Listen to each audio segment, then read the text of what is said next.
Good morning, everybody. Happy Wednesday. It's Diane Covington. So I'm going to ask you guys a question, and please don't take this the wrong way. I'm going to be really, bluntly, brutally honest. What's holding you back from doing more? What is holding you back from doing more? And I know some of the comments I would hear right now is, well, my kids are sick, or I'm under a lot of stress, or I've got some financial stuff going on, or I've got this going on. We are always going to have life go on. And I will tell you guys, I'm not being cold. I know that there are many of us that are dealing with death in their family, divorces, moves, loss of a loved one, loss of a pet, stuff, life, right? But when you have life go on at a normal 9-to-5 corporate job, you still have to show up. You still have to go to work. You still have to find the ability to pull your bootstraps up and have that grit to just push forward. Now, with that said, one of the advantages of being self-employed is that you get to call your own shots and kind of do your own thing and figure out what's going to work for you. So what I will tell you guys is consistent effort in this business will blow your mind. Now, we're still in January. We're still in month one of the new year. What if you committed, 100% committed, as if it were like the doctor saying, if you just do this one thing, you'll live healthy for 20 more years or whatever. And if you don't do it, you're not going to live healthy. If you just did one party a week with 4 people every week, just one party, one gathering, you find a customer to say, here's the deal. If you have 4 people over, minimum of 3 plus you, so total of 4, you'll get a $125 shopping spree, half off, and 10% of the party sales, or whatever you want to offer, whatever it is, right? But if you did that 4 people at a party once a week, and you sold $400, $100 per person. Some people will buy way more than that. Some people will buy a lip gloss, whatever, right? But if you did that in 1 year, you would be making $30,000 profit. Now, of course, as you build, by month 3, people in month 1 are now reordering, so your sales are going to keep growing and growing and growing, assuming they continue to buy from you. And if you give them good customer service, like you will, you'll have that. But what could that do for your family? What could that do for your family if a year from today you had an extra $30,000 in the bank? Could it pay off a credit card? Could it pay off a student loan? Could you take half of that 30 and spend $15,000 on some kind of a fun trip, and the other $15,000 on debt or credit cards or things that are stressing you out, things that need to be repaired around the house or whatever? But here's what I find is that we want the $30,000. We want the stress-free. We want the bills paid off. We want all that. But sometimes we're not willing to do the work to make that happen. Well, that's kind of like saying, well, I'd like to lose 15 pounds. I want to have legs that look like Jennifer Lopez. Well, and I'll take her buns as well. The buns and her legs of Jennifer Lopez and the arms of Michelle Obama and blah, blah, blah. And yet I refuse to go to the gym. Well, my goal and my activity level don't line up. And that's where we find trouble. And that's where we get conflicted. And we also do the compare game. Well, it's like, well, I wish my business was like Susan's. She's got customers. She had a $400 a week talking on the phone, just answering the phone. I wish I had that. Well, Susan didn't get handed that. This person who you're watching has done the deal, has done the work, right, to set herself up for success. It doesn't happen overnight. For any of us, it doesn't happen overnight. Right? It has to be, what are you willing to do? So I want to just talk to you about daily efforts. I think what the company did was brilliant with this bingo, because what is the bingo doing? It's giving us something to focus on, because I find for a lot of women, focus is an issue. Maybe you're laughing at that. But some of us have ADD, ADHD, or just have struggled with getting focused.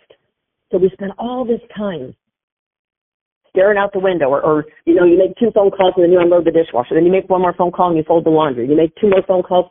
It's like, what if you worked in time blocks? So, and I don't want to get into a totally different training topic on time blocking, but I got a timer from the Dollar Tree, believe it or not, and it's a 60-minute timer, and it just has a little dial on it, and it ticks. Which the ticking of it drives me crazy because it sounds like a bomb, like tick, tick, tick, tick. But I set it for 30 minutes. And I said it this morning, and I said, okay, what customers can I call for my bingo, for my Super Bowl grid thing that I'm doing? I called some of my best customers and said, hey, I'm doing this football thing. You have a chance to win 4 times, first quarter, second quarter, third quarter, and final score. Is there anything you need in the next couple of days? And they'll say, no, but thank you for calling. I appreciate it. Or they'll say, yeah, I'm so glad you called. I need this, this, and this. Okay? But I wanted to not get distracted, and I set my timer for 30 minutes and did nothing but called customers just to see if they needed anything. Then I walked around the house for 5 minutes to clear my head and to work on my legs. I've had surgery a year ago, and anyway, then I went back to my desk, turned the timer on for 30 seconds, and I said, who can I book? My goal is, because I've got a running partner, another director, we committed to each other that by Saturday morning we would have 8 parties on her books. I only have 1 right now. I just held one 2 nights ago, but I only have 1 party on my books, as embarrassing as that is to admit. So I committed to having 8 on my books by Friday. Today is Wednesday. So I'm thinking, who do I know? Because everybody I know is super busy. So who do I know that would be excited for a half-off shopping spree? Karen would be. Katie would be. Lisa would be. Kara would be. Trying to think what other customers. People that I just met. I just met a gal. She just bought a miracle set, but she wanted a whole bunch more. I bet you she would do it. And I'm just calling them and say, oh my gosh, I'm so excited. I'm doing this program with the company for 2026. I needed to get 26 faces done before the 15th, or whatever you want to offer. Okay. But here's the difference. Is it's the commitment and the grit to make it happen. Is it easy? Not always. Is it always fun? Not always. But the result is the confidence it builds. The result is the customers that it builds. If you build the first milestone that I'm setting for my unit is get your first 5 customers on skincare. 5. Now, if you've been in the business a while and you're listening to this call, you might think, well, Don, I have way more than 5. Great. Grab a sheet, grab your PCP list, and start maybe in the middle of the alphabet. Start with the M's and call them and say, hey, it's Diane with Mary Kay, just checking in on you. I want to make sure that you're using our skincare. And maybe she's not. Maybe all she's ever bought from you is charcoal mask. Right?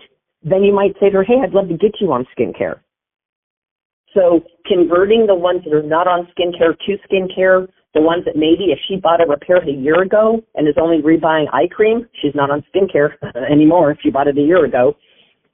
But if you build 5 customers on skincare, then you build to 10, then you get to 15, then you get to 20. Once you have 30 customers on skincare, gang, you can do Star Consultant and never, not that I'm encouraging this, but never hold another party. You don't want to do that because customers move and that kind of thing. But it's not hard. This is a simple business, but we give up too easy. We give up too easy. We allow a no, or we allow life to derail us. And as soon as you treat this like a business, like you commit to paying a bill, you say to your significant other, I will cover the mortgage, or I will cover the utilities, the cell phones, and our groceries. As soon as you commit to that, then there is no other option. There is no turning back. You make it happen. And I know you guys can do this. You just got to get committed. Well, thank you for listening. I know you got this.